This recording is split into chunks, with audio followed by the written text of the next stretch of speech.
I'm about to cook and expose Nick Wright like I've never exposed Nick Wright before. And to tell you the truth, he's going to help me with it. He's going to help to expose. Nick Wright just made a massive mistake, and the craziest part? He didn't even realize it. What started as a simple story about Michael Jordan somehow ended up exposing his entire defense of LeBron James. At this point, this isn't even a debate anymore, this is self-exposure in real time. And now fans all across social media are connecting the dots as we speak. So the real question is, did Nick Wright just destroy his own argument without even noticing? His own argument without even noticing? So, yet despite that, growing up, more than the Chiefs, more than the Royals, more than football or baseball, my favorite sport was the NBA.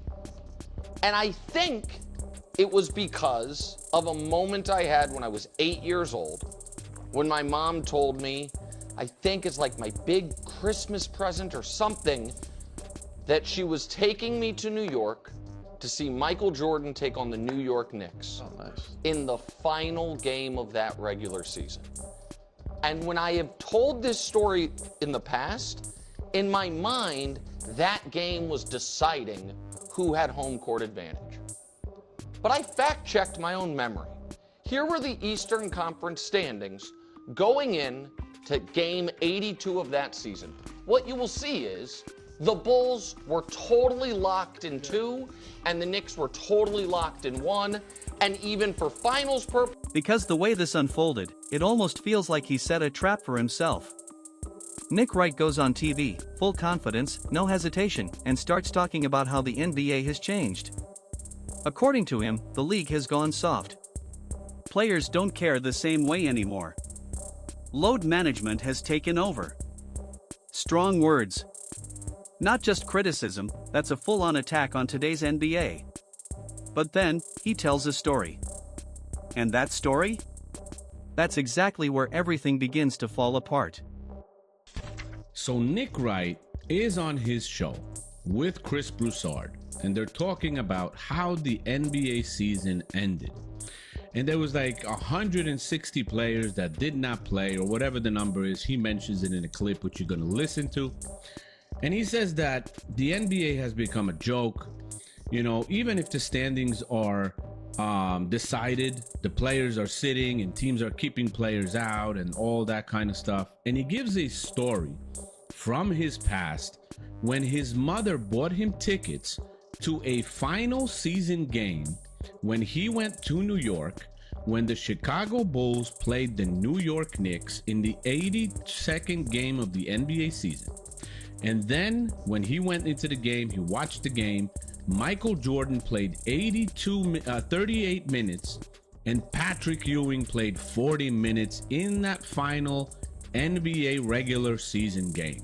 Even though the standings of both teams were decided, this game didn't count for anything. It was not going to be changing anything in the standings. Nothing. The Knicks were already set as first. The Chicago Bulls were set as second. And he gives that example. He gives that story, and he says the league changed so much, and the players don't play, and all that kind of stuff. He talks about being a kid, going to watch a game between Chicago Bulls and New York Knicks. Nick takes it back to his childhood. He talks about a game his mom took him to, Chicago Bulls versus New York Knicks, the 82nd game of the season. The standings were already locked. No pressure. No stakes. Nothing to gain. A completely meaningless game. And yet, what happened? Michael Jordan played 38 minutes. Patrick Ewing played 40 minutes. Let that sink in. A game that meant absolutely nothing, and the biggest stars still showed up and played heavy minutes. Nick even admits that moment made him fall in love with basketball. His words. His story. His own words. Nothing. And Patrick Ewing played 40 minutes, and Michael Jordan played 38 for the two-time defending champions, and I, an 8-year-old boy from the Midwest, fell in love with professional basketball. And what happened this weekend is a farce, and it's a joke, and all of the stakeholders, owners, commissioner, players, all need to come together and recognize this doesn't happen in any other sport, and this is fraying away at the credibility of the league. And it is fraying away at future fans at a time when the youth attention economy is harder to come by than ever before. Now here's where things start to get awkward. Right after telling that story, Nick turns around and criticizes today's players for sitting out games. He says it hurts the fans. He says it damages the league. He says it's bad for the future of basketball. And listen, if you apply that logic equally? Fair point. But that's the problem. Nick Wright doesn't apply it equally. Because somehow, that criticism applies to everyone except LeBron James. And the second you apply his own logic to LeBron, the entire argument collapses instantly. You know, Stu, you look at games later on in the year, especially when the Lakers go to OKC. You know, we really haven't seen OKC. Let's break it down step by step. Nick says sitting out games is bad for the league. Nick says stars should play even if games don't matter. Nick praises Jordan for doing exactly that. Simple rules, right? Okay, now let's look at LeBron. Over the last 15 years, something very interesting has happened. In multiple seasons, especially when playoff spots were already locked, LeBron didn't play the final game. Not once. Not twice. But again and again.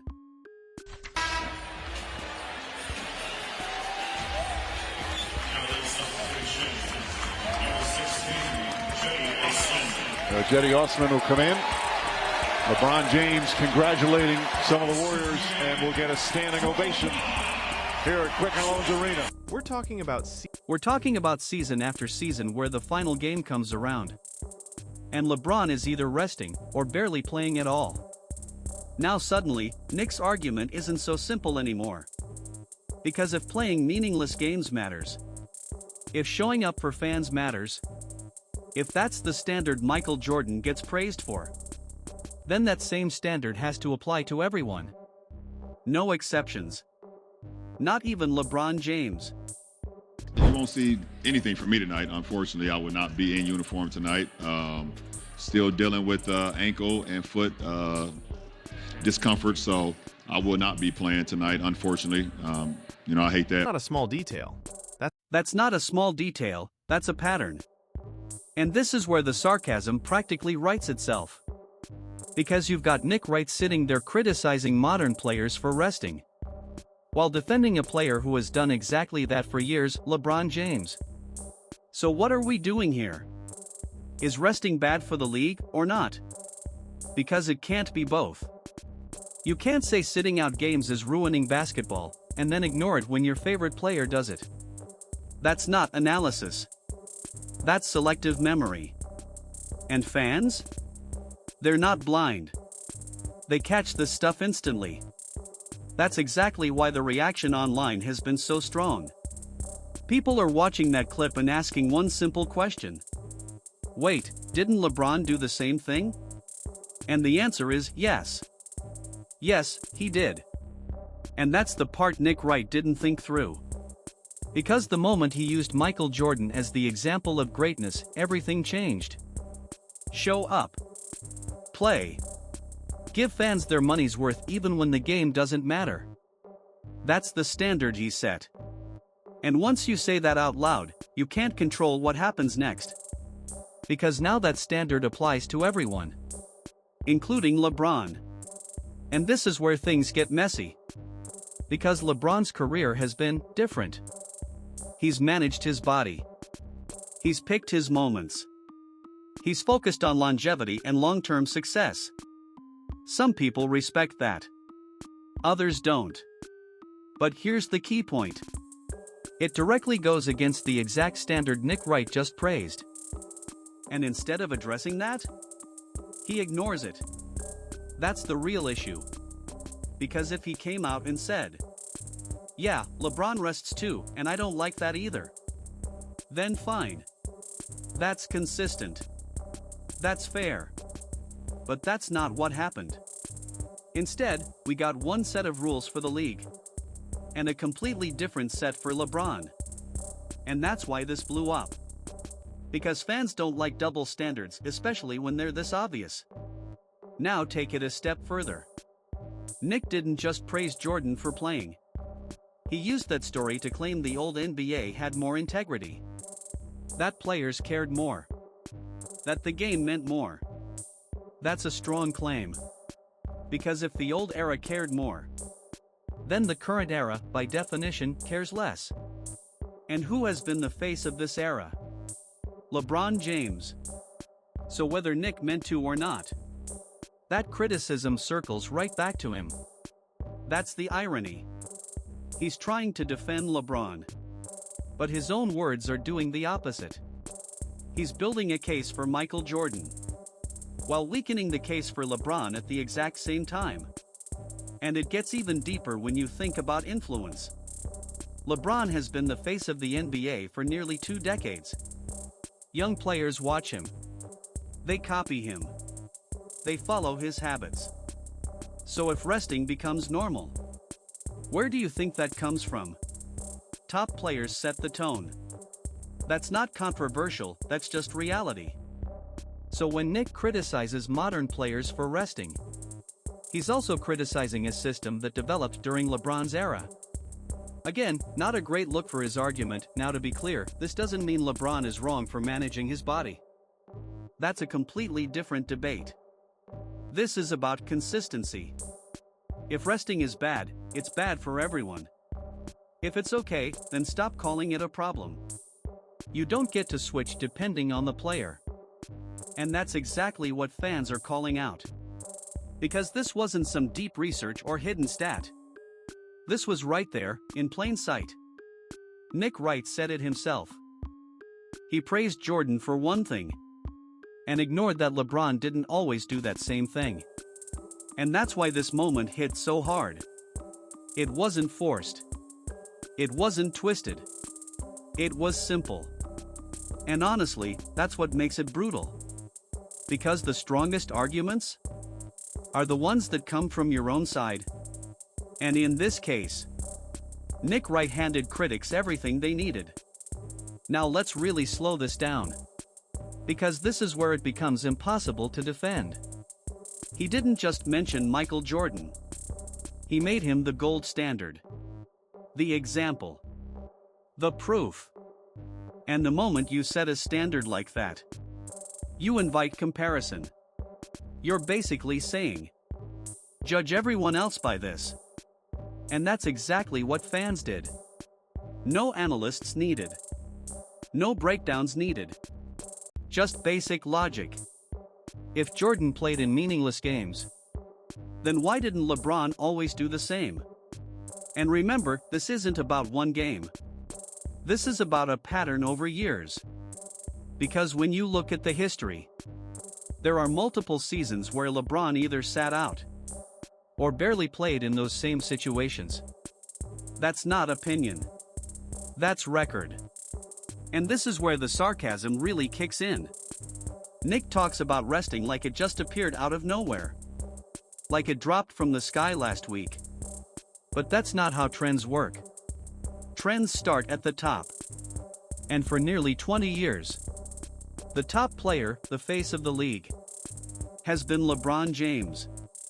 So if load management becomes normal, if teams protect players in meaningless games, that's part of the era. And Nick Wright knows that. Which is exactly why people are reacting the way they are. Because this isn't just about games missed. It's about the double standard. If you're going to criticize the league, you have to include the biggest name in it. You don't get to skip that part. And Nick skipped it completely. And here's what makes it even worse: emotion. That Jordan story wasn't just stats. It was personal. A kid falling in love with basketball. Because a star showed up. They remember moments. Experiences. And Nick used that emotion to prove his point. But then ignored that same emotional reality today. Because imagine being a fan now. You buy a ticket. You're excited to see your favorite player. And then he doesn't play. That's the exact situation Nick described. The only difference? Jordan played. Modern players sometimes don't. And that's why fans get frustrated. But again, you can't separate that frustration from the players who shaped this era. And that's where Nick's argument completely breaks. Because his own story proves the point against him. Now bring in the bigger picture, legacy. The debate between Michael Jordan and LeBron James has always been about more than stats. It's about mindset, approach, how you handle moments that don't matter.